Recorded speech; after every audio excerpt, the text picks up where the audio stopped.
Thank you for joining us here at CSIS for a discussion of the authorization, new authorization for the use of military force, also known as the AUMF.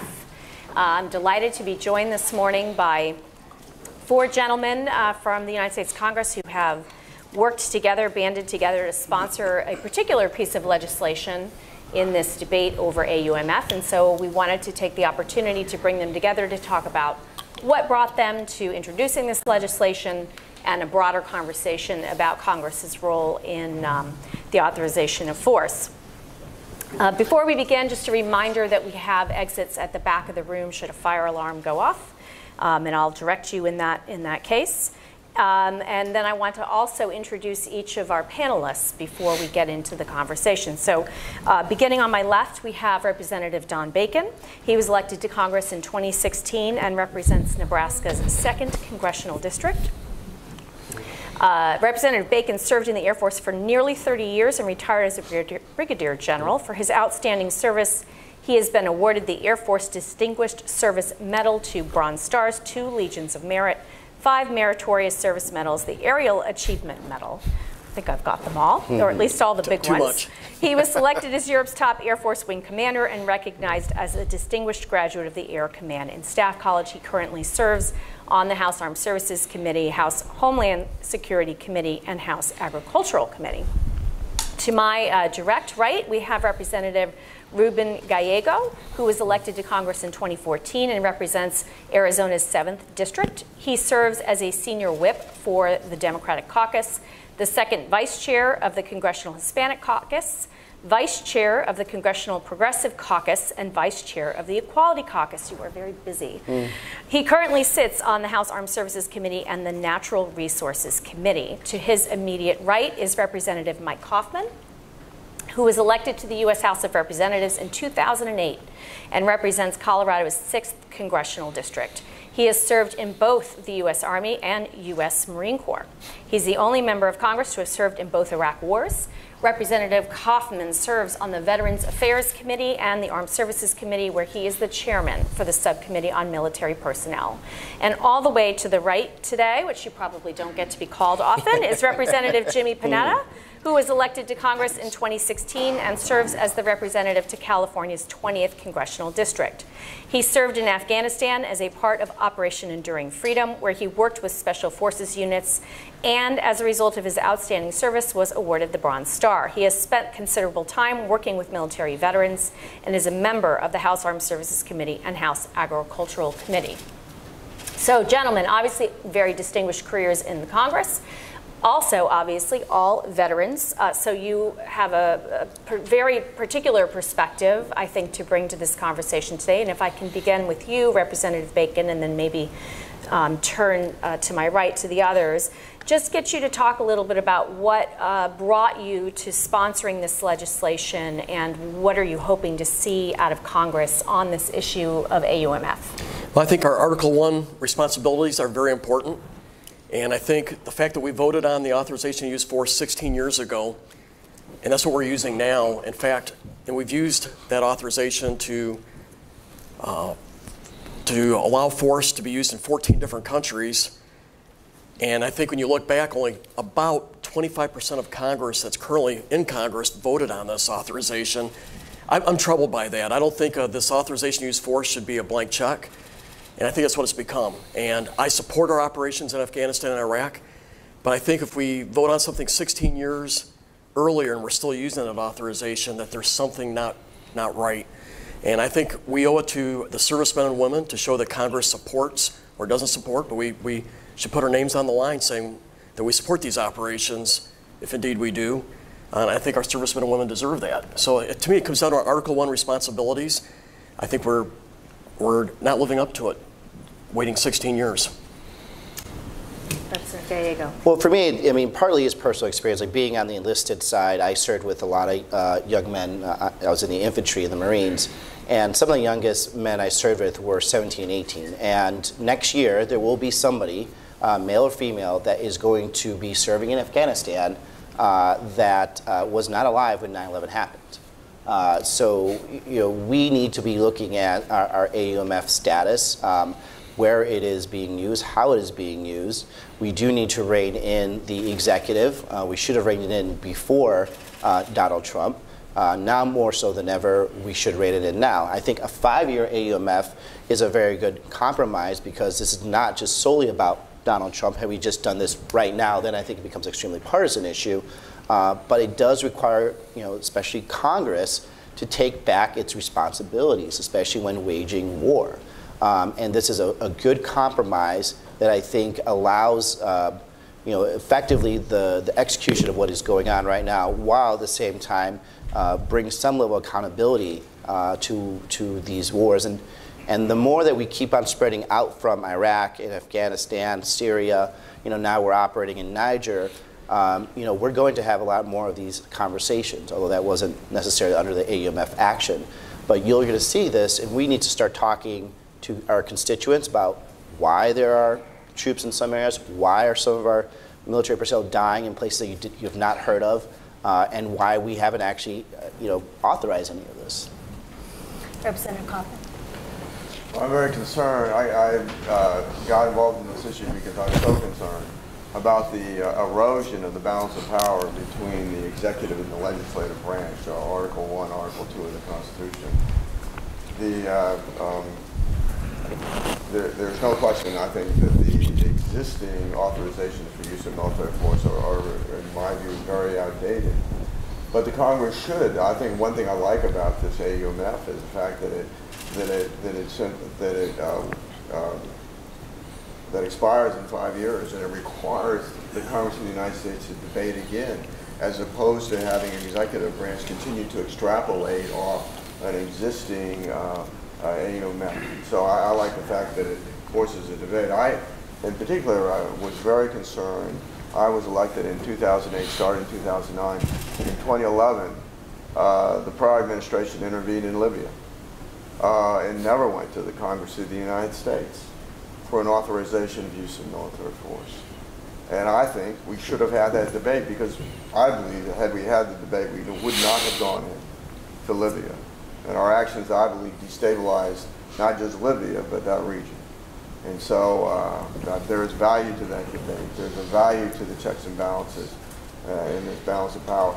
And if we allow the existing AUMFs to stand without ever challenging them in terms of reauthorizing a new one and repealing them, I think we are allowing this precedent of the imperial presidency and that continued erosion of power. Thank you, Representative Panetta. Yeah, thank you, Kathleen, and thanks to the Center for Strategic and International Studies, and thanks to my fellow peers and Congress members up here as well. Look, I think it comes down to, renew, reassert, and resolve. We need to refurbish this current AUMF. There's no doubt about that. I mean, there's been a lot of distance, as it's been said, a lot of distance between the text that was written in 2001 to the mini combat operations that we have up to this day. And therefore, you have groups that are being targeted today that weren't even around back in 2001. And so it needs to be refurbished. We need, as Congress members, we need to reassert our authority. We need, under Article 1, Section 8, Clause 11, basically get back to living up to our responsibilities and our ability to declare war. And that's what I think is you're going to hear a constant theme about here. We need to basically, like I said, take that control back and stop ceding it to the president. And we understand and basically let other people know that this, Section 1 gives Congress that power. And we need to continue to show our resolve. Obviously, as Congress members, we represent the people, and we need to let our troops know that there is a resolve there. That we support them. We need to let our troops know. We need to let our allies know this. And obviously, most importantly, we need to let our enemies know that it's the U.S. Congress and the people of the United States that has a resolve to carry out this fight. Representative Coffman, you are the longest serving of the members on the panel. You've been in Congress since 2008. I wonder if you could help us reflect on from your perspective on how this debate has grown or evolved in the intervening last roughly 10 years, and why is now the time that Congress is leaning very far forward on this issue of AUMF? Well, I think certainly the Niger issue was mentioned, but I think even prior to that, when we're involved in Syria, when we're extrapolating from Al-Qaeda into other organizations, and that the environment, the threat scenarios are very different today, I think, than they were back in the aftermath of 9/11. And so, but I think, irrespective of, I think again what I like is this notion that that we're going to repeal the existing ones and have a new one, and that new one will expire in 5 years, and force the Congress of the United States into debate again. I think this is very important. No, and you mentioned the same, Representative Gallego, that the sunset clause, this 5-year window, if you will, after which it would have to be reauthorized, is important to you. Do you have the same thoughts in your mind? Well, I mean, I think it's a more responsible way that I've seen the AUMF introduced. There have been other AUMF bills introduced into Congress, but some of them are, I would say, somewhat irresponsible. They cut off authorization use of military force, the 2001 authorization, right away. I think that is not the responsible way to do this. I think that would not only be wholly responsible to our troops overseas, but also I think it would toss this issue into a totally political argument in Congress, because we'd have to turn around quickly and try to figure out, how whether to authorize it again or not. This at least gives us the time frame to actually think about it as Congress. It gives the executive the time frame to think about it. And part of also this bill is that there's also a 90-day requirement where the Department of Defense has to come and actually report to Congress about their actions under the AUMF, which is something that also needs to be done because we're not getting as many updates and reports from the Department of Defense all the time. So I think this bill is a good evolution from what has been naturally occurring. Both Democrats and Republicans at one point or other have introduced different AUMF bills, but this is a good compromise bill that takes into the reality of what we're dealing with right now, both on the domestic political side as well as our requirements overseas. One big issue, Representative Bacon, in debates over AUMF tend to be this tension between maximizing operational flexibility to those down range and having appropriate oversight as provided for under Article 1, the portion of the U.S. Constitution that deals with the legislative branch. How do you think, having served, as all of you have, how do you think about now as a member of Congress resolving this tension in a way that provides sufficient flexibility but also appropriate oversight? Well, thank you. I think we've lost that balance now. When you go 16 years since the last authorization, and literally 75% of Congress that's there now have never voted on it, that's way too much to the one side. And I think, as our colleagues here have mentioned, that I think this 5-year renewal does provide that balance. We do want to get some rein or some leash to the executive to fight this war and to win it. So we don't want to overcorrect as well. So I think there's a balance here with the 5-year, and you know what? It forces Congress. I think Jimmy or Congressman Panetta mentioned this, the resolve part. We represent the will of the people, and I think it's important to make that statement periodically, saying we support these operations.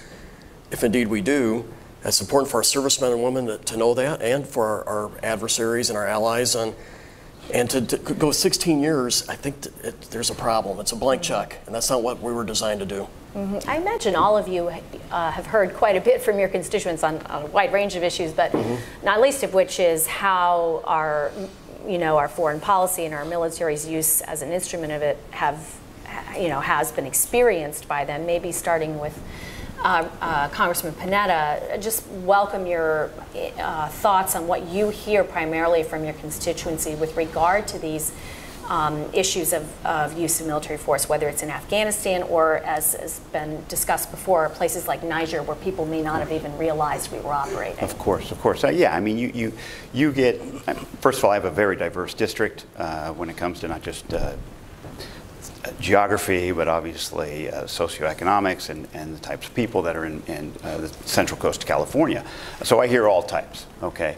But those concerns stem, from anything of, why are we in those places? What gives us the authority to be in those places? Why are we still doing this? Yeah, that's right, we better, protect our home front and basically take it to them. And that's why I think we must revisit this authorization to use military force. And I believe that our bill does that. And so that's what I explained to them when this comes up, and talking about there is, as you mentioned, there is oversight on what we're doing. This bill, I think, is basically the right way to do it because it talks about the purpose and the authority. It talks about the targets, who exactly we're targeting. It talks about a sunset clause. It talks about the reporting within the first 60 days and then every 90 days thereafter, and it repeals the 2001 and 2002 AUMFs that are already there. So when you explain that to them, it gives them a little bit of reassurance that Congress is actually playing a part. They want us to play a part. They don't just want to leave it up to the executive branch. They want to be a part of that, and I feel as a representative of those people, that's our job. And that's why it's great that we can at least put this forward, the four of us can put this forward and hopefully move this onto the House floor.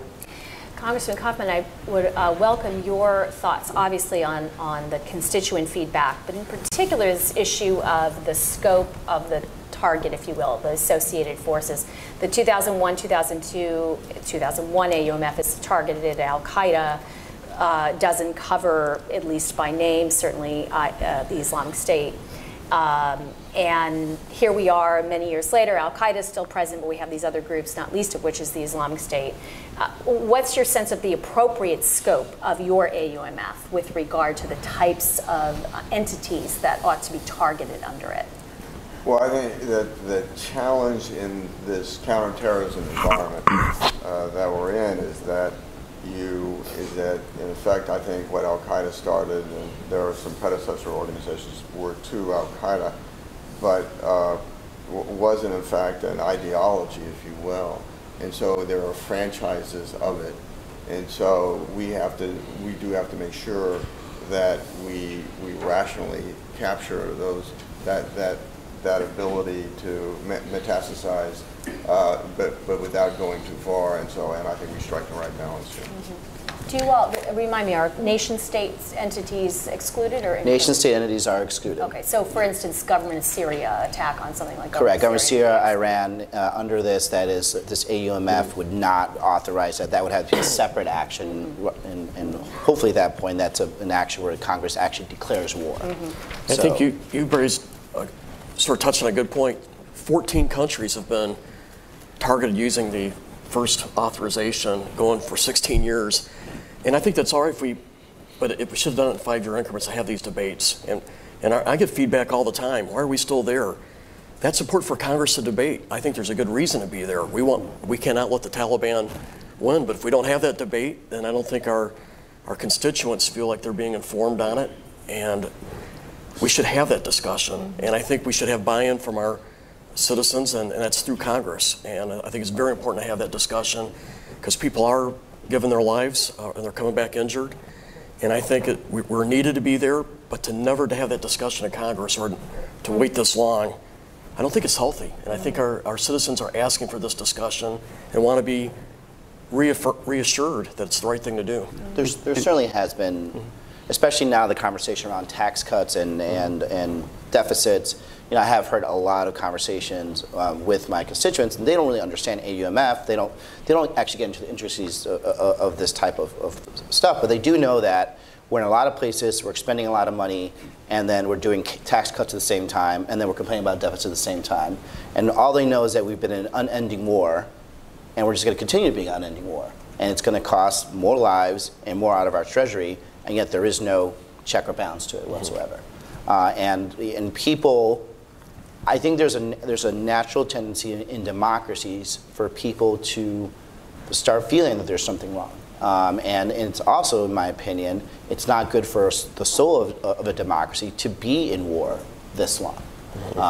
We've been in these wars longer now than we have in Vietnam, and at some point, I think that starts affecting subconsciously a lot of voters and a lot of constituents' minds, and they start talking to us in whatever way they can. But I think they're saying that it's time to rein this in.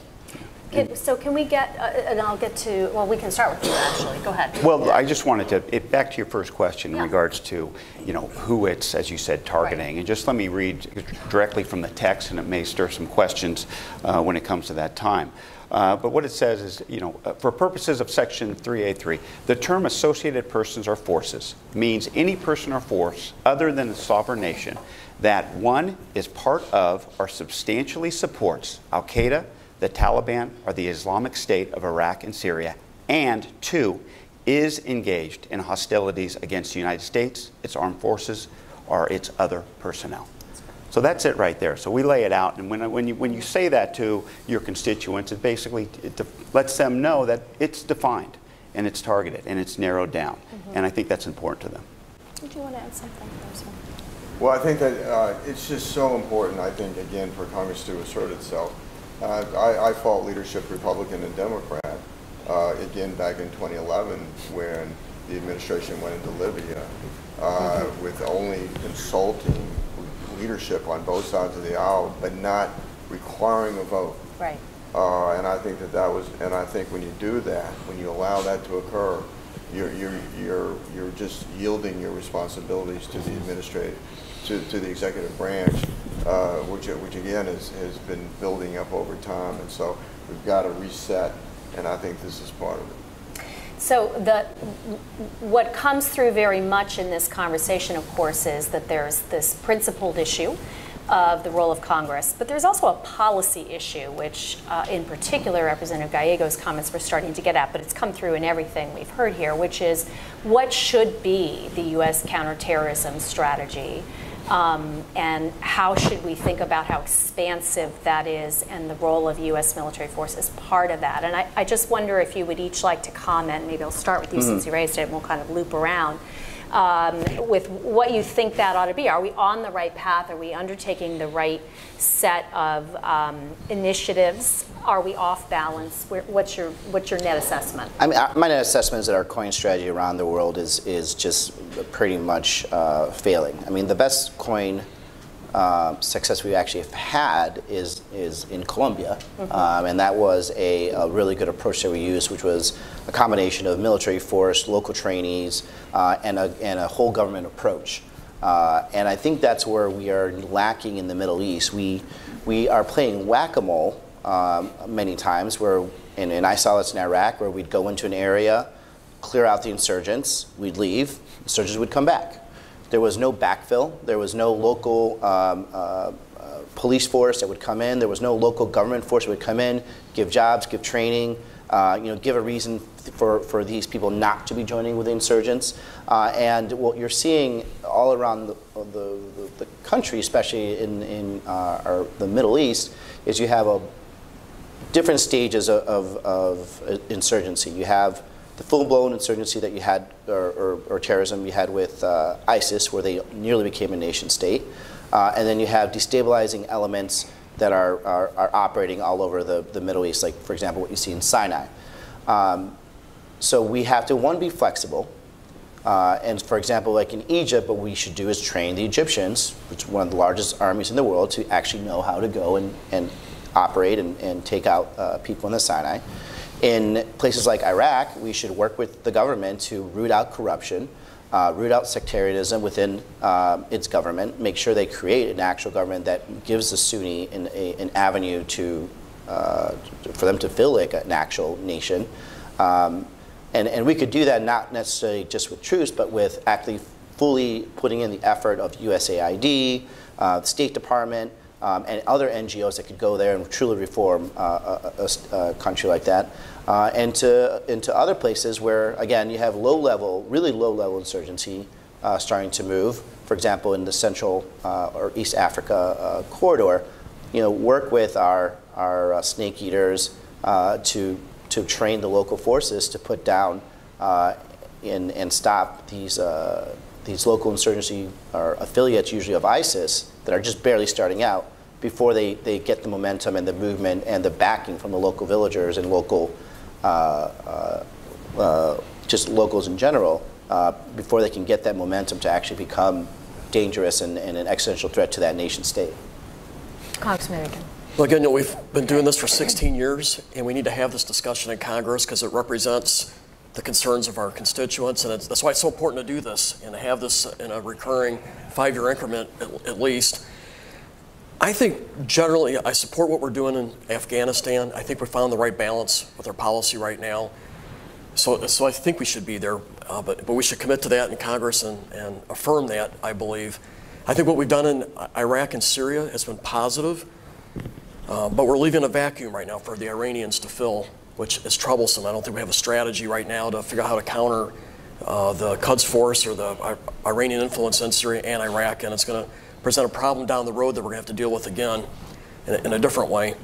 I think we do a pretty good job doing kinetics, we call it, you know, taking the military actions against these terrorists. I think we're doing better now going after finances, though we have to have a more concerted effort.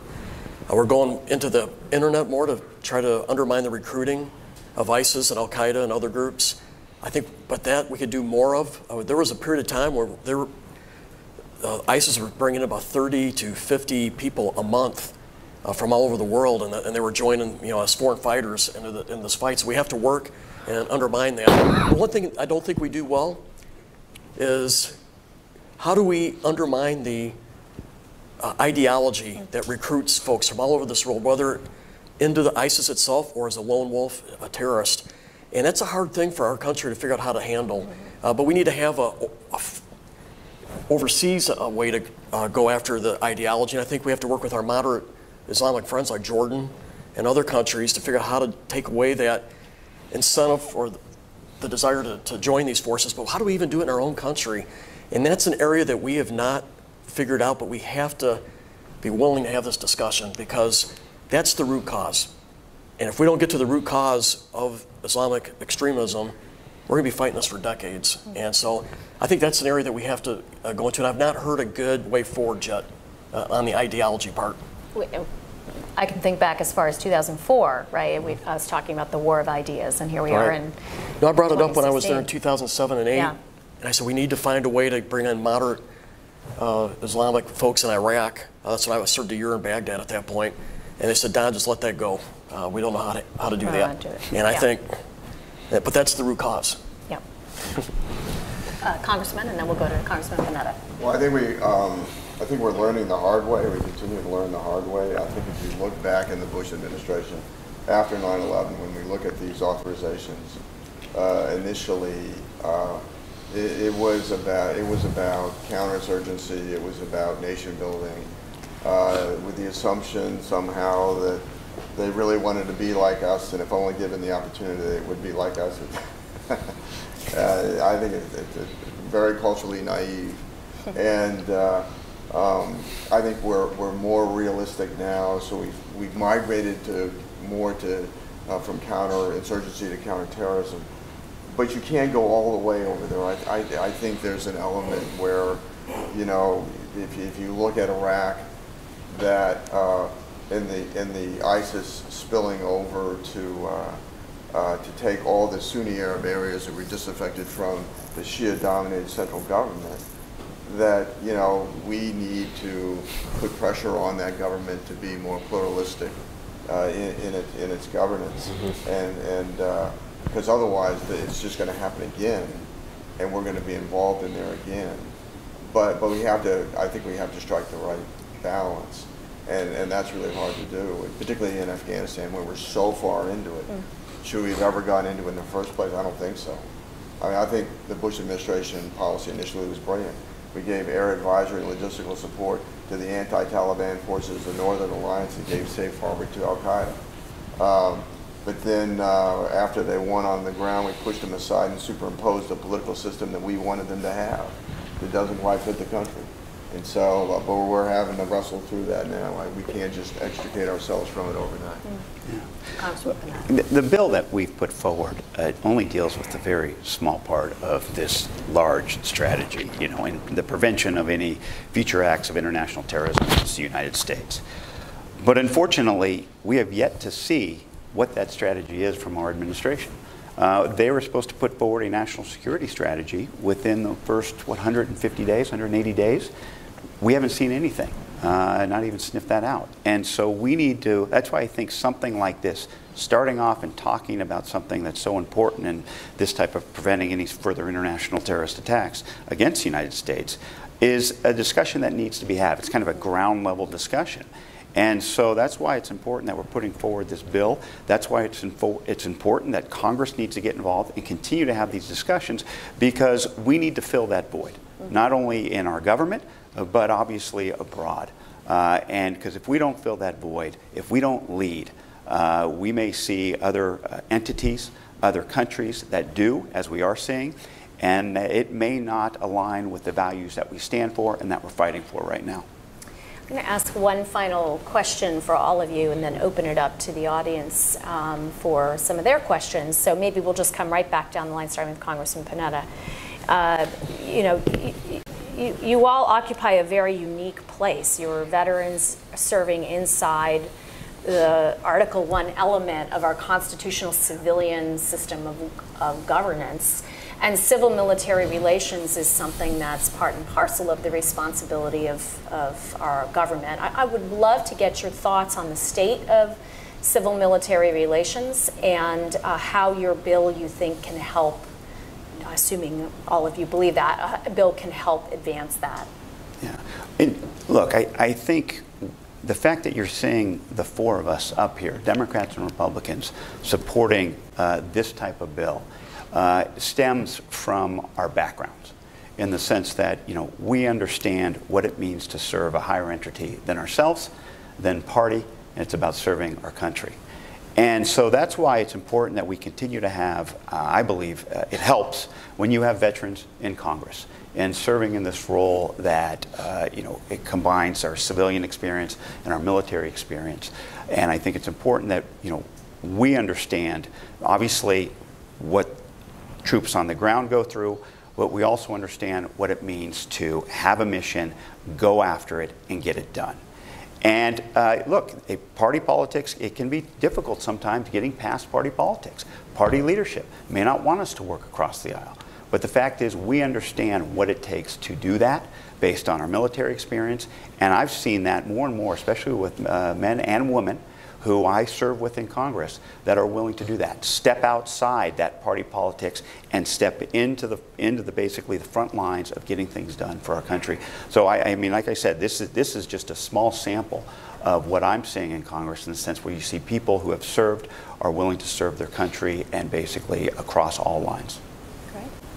I think it's very important as well to have veterans serving in the Congress of the United States that have had experience, but I just think it's so important to have the debate.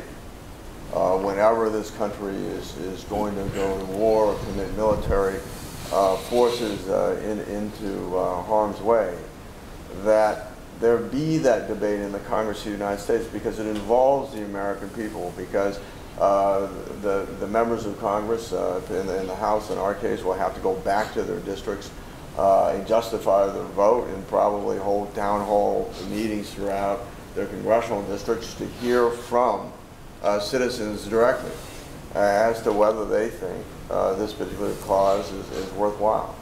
And I just think that that's absolutely so critical, and that at the end of the day, the American people will either buy into it or they won't buy into it. I think we need to reassert our authority as civilians over the military. There's been this slide where somehow we're not allowed to question generals, question what's going on in the military. You know, it is going to this level of militarism that I don't think this country has ever intended. And it's good that we have members of Congress that were in the military, that are in the armed services, but it's more important that they're on there and they're keeping you know, Department of Defense and the military in check, as well as the executive, which is, you know, involved in this too. because I've seen this tendency, and it really, I really dislike it, where if someone comes in and they're a general and they say some really fancy words, I see a lot of heads, both Democrats and Republicans, that just start nodding. And they don't start questioning. Using fancy words, by the way. Not this general. But we are oversight. We are there to keep the Department of Defense accountable. And we also need to make sure that the civilian world understands that this is civilian-led military. It always has been. We have a right to question our generals. We have a right to question the executive. We have a right to question whether we should be at war or not. And this kind of jingoistic kind of militaristic tendency that this country is going to is very detrimental to democracy, and we need to be pushing back on it at every level possible. General. No fancy words here. A couple things come to mind. First, in the 1970s, I think it was 1977, almost 80% of our Congress were veterans. And now it's gone down to about, it was 17% last Congress, and for the first time since the late 70s, it's gone up by 1 or 2 points. We have a lot of new veterans that came in the freshman class. And I surely don't think everybody has to be a veteran, but it's important to have that some of that influence in Congress, because I've been to people's homes, knocking on their door, talking about the loss of their son or daughter. And I think we need to have some of that experience in Congress that knows the cost of war firsthand. So I think that's important to have some of that influence in Congress. And I've been seeing a little different trend than I think what Congressman Gallego was talking about. I'm seeing a growing trend of isolationism. And if we go 16 years between votes on authorization and we're supporting the war nonstop, there is that, well, why are we even there? And we should have that debate, but we're not having that debate. And I think there's good reasons why we're there. We can't let the Taliban take Afghanistan over, because they will export terror here again. Some people may disagree with that. But it's good to have that debate and to vote on it, and I think that's how you get more support from our constituents. And I would just say maybe one other thing to your question. 1% of our nation serves right now, and if you look at our veterans, that's roughly 7% of our population are veterans. A lot of our people who serve today, their fathers served or their mothers served, so it's a generational being passed on. So we're seeing a very small group of our country and folks who understand or have been to war. And I think, again, if we don't have these debates or talk about Congress, we're doing a disservice to that, because the war's fallen on a few shoulders out there. And so I think part of the civil-military relations is to have this debate and discussion, because this is a shared endeavor, but it doesn't feel shared when we never have the debate, and only very few people are fighting it. Very good. Okay, I think we've given you a lot to comment on. There is a microphone. When I call you, I'd like you to stand, give your name and your affiliation. A question ends in a question mark and not in a paragraph. So we'll start right here. Hi, thank you for this event. Rachel Oswald, Congressional Quarterly. 2 questions. How does your bill significantly differ from the Flake-Kane AUMF that is being considered by Foreign Relations? And secondly, you are all HASC members, but House Foreign Affairs has the oversight on this. How have conversations been with the committee? Is Chairman Royce receptive? Do you see any activity happening on that in the near future? Thank you. Well, I forgot, I don't need a mic. On a separate note, actually, Representative Bradley Byrne from Alabama and I actually introduced a bill to actually bring AUMF authority back and jurisdiction over to House Armed Services Committee. Now, does the Foreign Affairs Committee like that?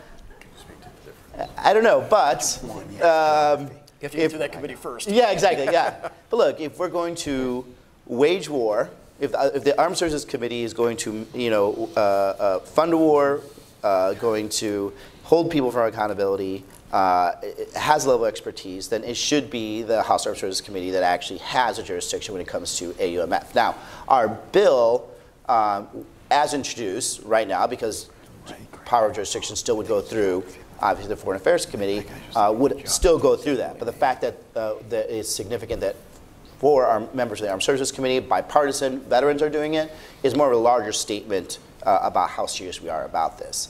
And I don't actually know the details on the Kane Flake bill. Anyone down here? Looks like Congressman Panetta has his book open. The one difference, they are pretty similar. The Senate bill is a little more extensive, and the one area that they address specifically is geography. When they talk about it in Section 5, countries in which operations are authorized. And so we go by country. It's more about organizations, and rather than limit it to that. My sense is there's not a lot of support, or there's not enough support to get this through the House right now. But that's why we're doing this, because we need to generate that and grow the support. I think many members would rather not take a vote. They can pat themselves on the back for when we're doing well and criticize when we're doing poorly. And I think it's important to put our names on the line and take responsibility and be accountable to our constituents on this. And so I think our job is to grow that support, and I hope this is a good forum to help do that. Great. Okay, we have a question right here on the end. Terrific to see the veterans. I was a long time ago a scout platoon in Desert Storm, then served with California Army National Guard in Salinas. 2 questions. If this bill were in place and the Syrian government used chemical weapons again, how would it influence authorization for the president to make a strike as President Trump did? First question. Second question, you mentioned about the reporting. I don't think any of our smart generals or admirals since General Shinseki, when they presented to Congress, they have said what General Shinseki said, no, we would need more troops. The situations we've had with the 7th Fleet show that evidently generals and admirals have felt like they don't have the resources they need to safely do their mission, but perhaps they haven't had the intestinal fortitude to tell Congress about that. How can we encourage more candor in that area from our admirals and generals? Thank you. Okay, so let's take the first piece of that, which is how would it change an authorization against a Syrian action? Well, I mean, as Syria is still considered a sovereign nation, under our AUMF that replaces the old AUMF, we would not have the authority under that to attack Syria because of their use of chemical action. Now, the president obviously has other authorities that he could use, but then that would, again, require, in our opinion, for some explanation to Congress. But this would not allow us to do the other. So at least I'll take that portion of the first question. Anyone else want to comment? Well, I think the administration assessed that Syria was in violation of a chemical weapons treaty, and that it was a time-sensitive measure to react. If it were clearly anything that were ongoing, they would have to come back to the Congress of the United States for authorization, because this does not give them authorization. Exactly what they're the War Powers Resolution of '73. That's what they would continue to act on. Imagine. Okay, and the second question in there was, I'm sorry, I'm remembering. It's about a strategy that demands a lot, but we're not funding to that level. Yes, sorry. Yes. What is your sense about the relative reticence or willingness of senior military to speak truth to power, if you will, with regard to needs in your experience as members of HASC? I think they have, actually. We hear in the HASC all the time that the strategy is way up here, but your funding is here, mainly because of sequester, 22% reduction in from the 2010 budget to where we were at last year. We put in 4% last year, so now it's an 18% reduction. We've had 31 CRs. The Chief of Staff of the Army came in and said, if you do another CR, that is professional malpractice to Congress. And that's just one example of many that we've heard from our generals. So I think they've been very clear that Congress has been failing our men and women in uniform. And we are doing a strategy that's up here, but funding somewhere down here, and it's not fair to the sailors in the 7th Fleet or folks that are flying that don't have the training that we used to give them. In the 90s when I was a captain, compared to what the captains are flying today, I used to fly almost double, so maybe triple in some of the units versus what they're flying today, and that's not right.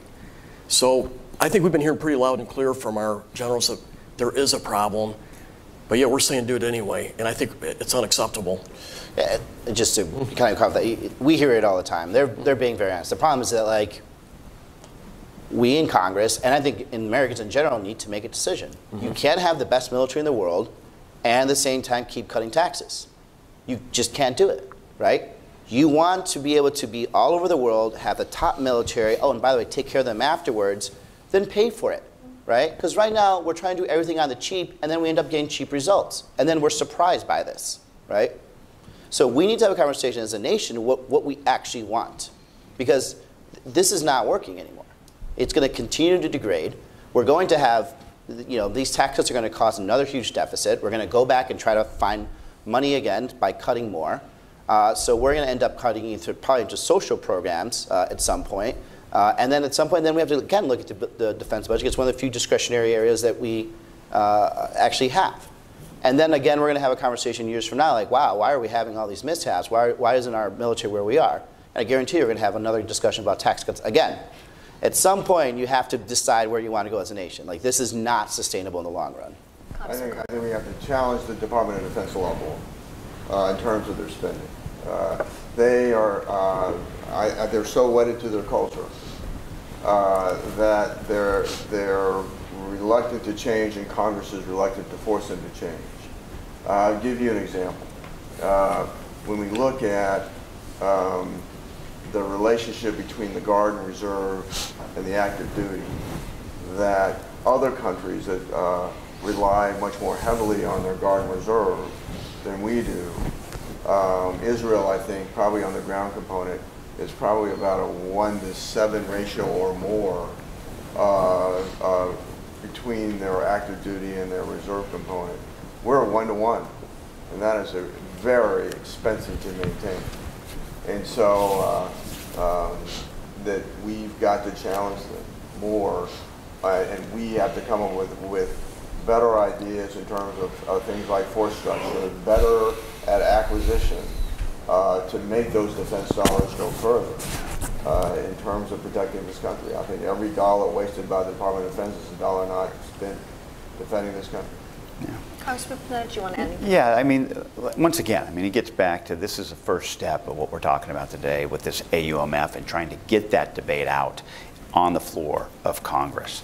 And so that people can basically have a frank discussion about what's going on. I was fortunate enough in August to visit the Horn of Africa and go out to where our special forces are training the trainers and doing things of that nature. And when I served with Special Forces as an intelligence officer, let me make that clear, as an intelligence officer with Special Forces in 2008, we had the resources necessary to take that fight in Afghanistan, to take the fight to the enemy in Afghanistan. But what I heard from the Special Forces in Africa is, there needs to be, they need to be focused on. We are working them day after day after day. It's becoming a situation where it can get dangerous for them. And so we are hearing that, not just in our committee, but there are members, plenty of members have gone out into other countries where they're serving and heard from forces and boots on the ground there that have basically told us, no, we need the resources. Okay, let's take a question here, and I failed in my moderating by not saying one question each, please. So one question each, right here. Hi, I'm Susan from the Friends Committee on National Legislation. Many advocates who are working on this issue had many concerns with the 2001 AUMF, such as no geographic limitation, no sunset, no clarity on detention at Guantanamo Bay, or definition of associated forces or persons. Can you walk me through your thought process as what you wanted to address in this bill and what you did not out of those elements? Okay, so the elements, just to review, were sunset clause, geographic scope, and I think in particular that you haven't addressed yet, detainee issues. Well, the most important thing in terms of the element of this is to get it passed. Because if you actually don't get it passed, then you actually have this situation actually keep going, which is even worse, the worst situation of all, which is a war or an AUMF that is so liberal that it is being used in almost every context where possible. So there's some elements we did not address because once we get down that road, we start losing votes, right? And if you want to actually have some opportunity to rein in the executive and be able to, have the DOD be held accountable by Congress, you need to first get a bill that passes, right? So as much as I hate Guantanamo and its use, and I think it is a horrible use and should have been ended by Obama, it should never have been started in the first place. The reason it wasn't, I did include it in this is because this bill would never have gotten off the ground. It would have been more difficult for me, I think, for it to be bipartisan. And I think it would have been very difficult in general for it to even see the light of day. So that's why some of these elements are mentioned. Now, there are fail-safes in this where we require Congress to come, we require the Department of Defense to come and report to us. It's not that they're just going to be able to say anything to associated force under our AUMF. They're going to have to come and talk to us the first 60 days initially, and then 90 days afterwards. So that allows, I think, again, more of a check and balance for Congress, so that way there's not a liberal use of the term associated forces. But again, the choice is either the reality, which is what we have right now, which is a very, very loose use of the AUMF, versus actually trying to rein something in and do it in a bipartisan manner. And I think that's why you see some elements of the AUMF that I think people would like to see, especially progressive people like myself, that just aren't in there. Because pragmatically speaking, this bill would never even get off the ground if that was the case. Okay, No. you do. Let's take one final question, and I have one. Let me see here, right over here.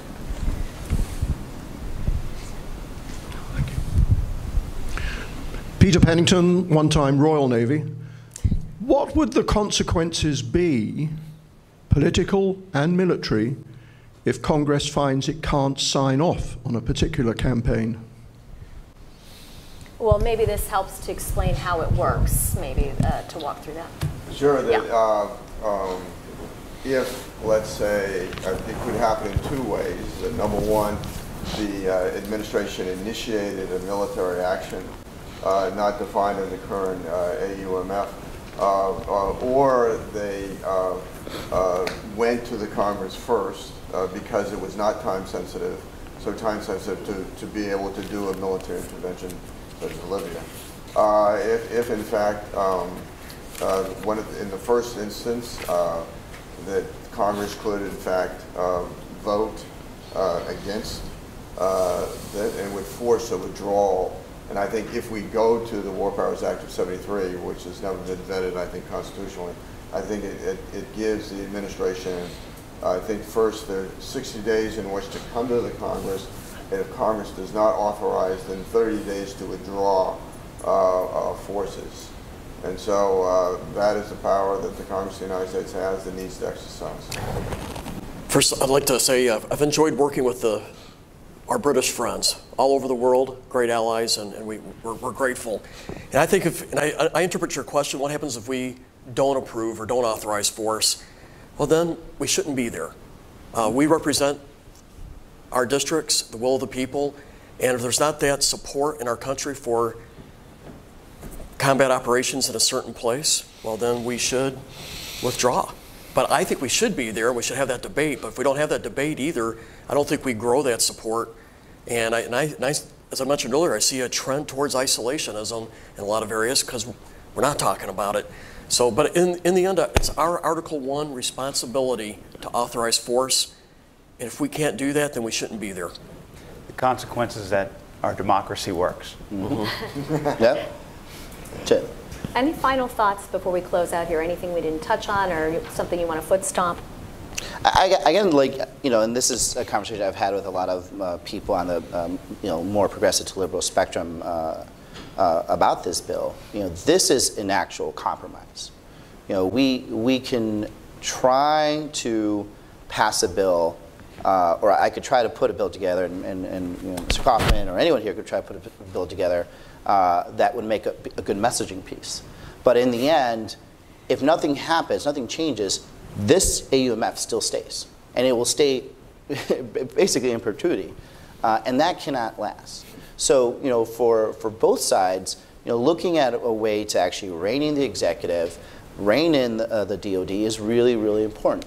And the first step is not the last step either.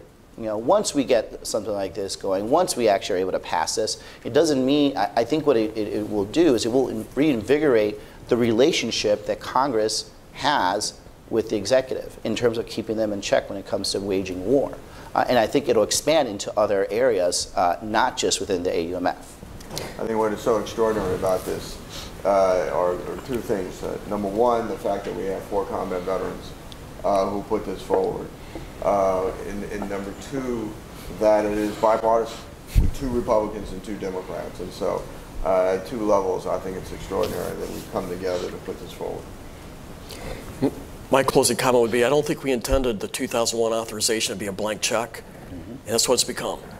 14 different countries we've operated in with this authorization. And I think it's time that Congress show accountability, responsibility, and step forward and say, yes, we could want to continue these operations or not. And I think that's important for our Article 1 responsibilities. I think it's good for democracy and a republic form of government. Yeah. And I'll just close with the same thing I started with. It needs to be renewed. We have to show our resolve, and we have to reassert our authority. Well, Congressman, so much time is spent on bemoaning what isn't working in Washington. I'm so happy that we had an opportunity to see something that is working, which is this bipartisan effort to move some legislation forward. So please join me in thanking the members for their time. Thank you. Thanks.